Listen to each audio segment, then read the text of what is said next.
Alright guys, hopefully y'all can hear me. So it's getting dark out here, as y'all can see, I'm sure.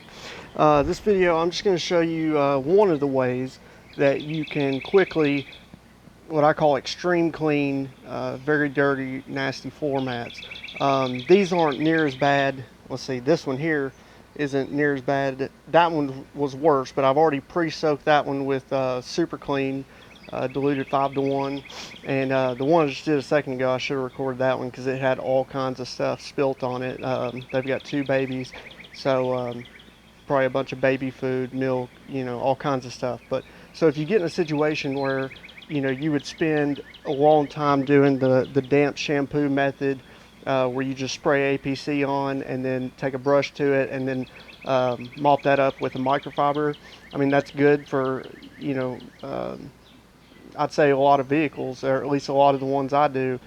This is not something I do on a regular basis, but if they're just really nasty and I'm wanting to get the best result in the least amount of time, this is what I do. Now I know this isn't for everybody because not everybody has the time to do it, I guess, as far as how long they have the vehicle for, or if you have an extractor. Here in a second I'll go grab the little Rug Doctor extractor that I use to pull the water out. However, you could use, if you have a wet and dry vac, empty the dirt, the trash out, and then pull the paper filter off, and then you can use it as a wet vac. Don't leave that paper filter on, it'll ruin it. So you do have that option, just with a wet vac or whatever, so you don't have to have an extractor. But this little extractor I'm going to show you, I think it's like 150 bucks. It works pretty well, especially considering for the price. But that's I'll show you here in a second. I'm pre-spraying this with Super Clean, and then I'm taking my drill brush right here. Now this is a real stiff bristle. I got this a long time ago off Amazon. I need to check and see if they still have them. But anyhow, so I take this and use it, go over it to brush it. And like I said, I've got my Super Clean diluted 5-to-1, and let's see here, if you can see the spots, the staining, I might hit those a little more, soak those a little more, as you could say. And with that badge, I'll get that good. But then over the general area, majority of the area, just kind of go over it fairly quickly, because when I take the drill brush to it, it's going to spread it around, distribute it anyways. But like I said, those spots, stains, whatever, those I hit a little harder, and let them soak. And so this format here has been sitting for probably 5 minutes or more. I sprayed it before I turned on the camera. So real quick, I'll show you. You don't have to have a drill brush. You can absolutely do it manually. This is just, convenient. It does work good. Right now I've got this on speed 1. This drill has a speed 1 and 2. Sometimes on rubber formats I put it on the speed 2, but like in this situation here, if I put it on speed 2, it would just sling the Super Clean and everything all over me. So speed 1 does fine. You just go a little bit slower on your passes. And if there's spots like those stains, certain spots or whatnot that are kind of giving you trouble, you can kind of sit there and go at them in a couple different ways. But other than that, it's that quick and that easy. And then I guess it wasn't in frame, my pressure washer wand here, and I've got my this big one out that I use pressure washing like sidewalks and stuff like that, just because I didn't want to have my little gun that I usually use and have to bend over. So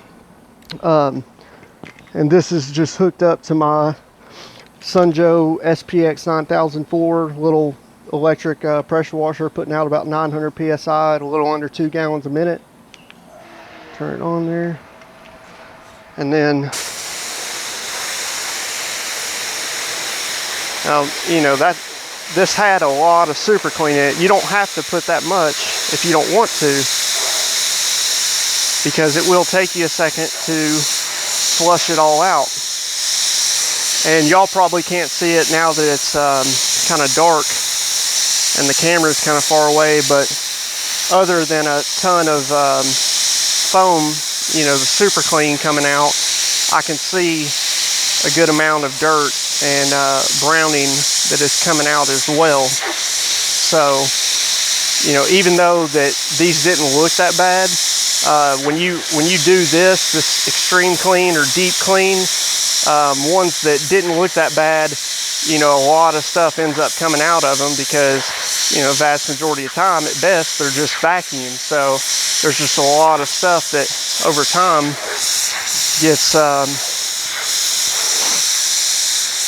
you know, mushed down in the fibers. And so this isn't a bad idea, excuse me, to do, you know, maybe once a year or something like that.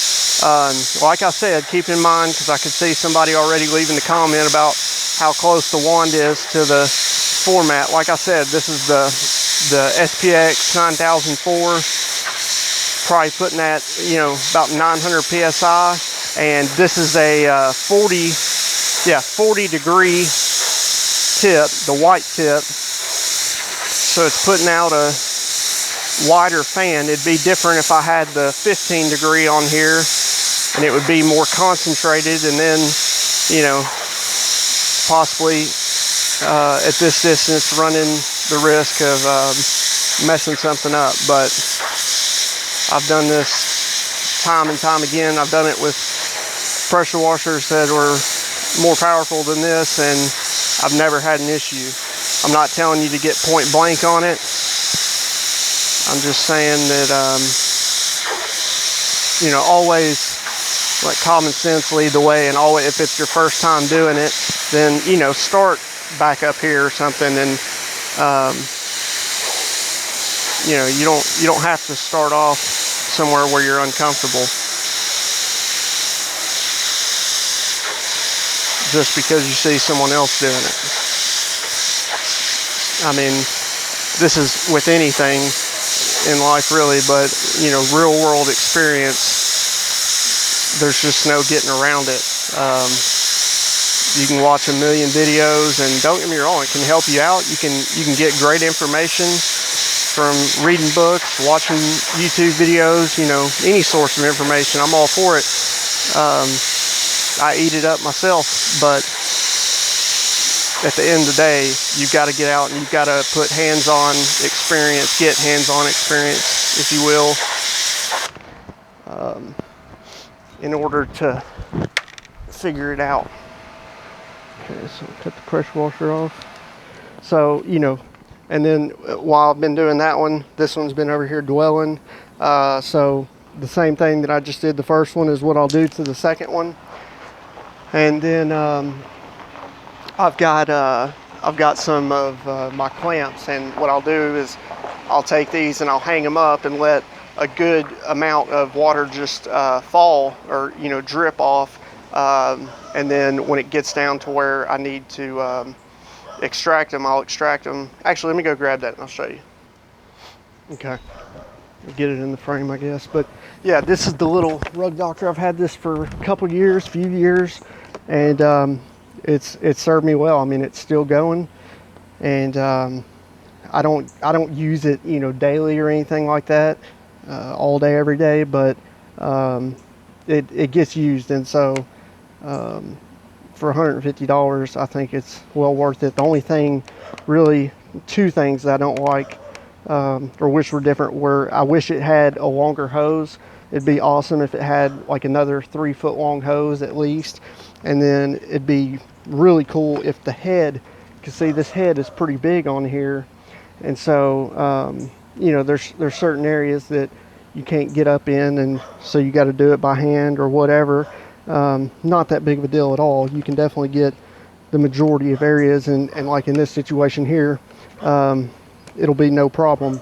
The hose length or the head, you know, won't prevent you from doing these at all. But it's a good option right there. It doesn't heat the water up. Now I've got a tankless water heater, and so I try to, when the chemical side right there, I always try to put warm water to hot water in it, and then add my chemical, and it just, you know, that's a whole nother video there. But warm water, hot water definitely helps and cleans better than cold water. So, but that's, you know, that's pretty much it, guys. I just wanted to show y'all a quick way to do floor mats, carpeted floor mats. I mean, you can obviously do rubber floor mats the same way. I do it all the time, and then you don't have, you know, it's not as big of a deal as far as drying them.